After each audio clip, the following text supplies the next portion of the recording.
ప్రపంచపు జుట్టు చైనా చేతిలో ఉన్నంత వరకు ఎవ్వడు ఏమీ పీకలేడు చైనాని.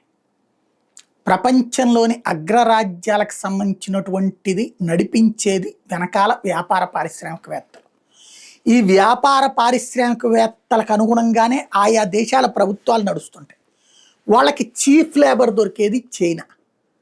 అలాగే టెక్నికల్ నాలెడ్జ్ ఉన్నటువంటి నైపుణ్యం కలిగినటువంటి వాళ్ళు దొరుకుతుంది చైనా. కాబట్టి చైనాలో నుంచి మ్యానుఫ్యాక్చరింగ్ సెక్టర్ కరోనా తర్వాత కూడా వెనక్కి తీసుకురాలి. ఏదో కొంచెం అవతలకి వెళ్ళింది, ఒక 20-30%. దాంతో చైనా సగర్వంగా ప్రపంచవ్యాప్తంగా కనీసం 1 కోటి మంది ప్రాణాలు తీసింది కరోనాతో. ఇది 1వ 2వ ప్రపంచ యుద్ధం కంటే దారుణమైనటువంటి మానవ హననం. అయినా సరే చైనాని ఏమీ పీకలేకపోయారు.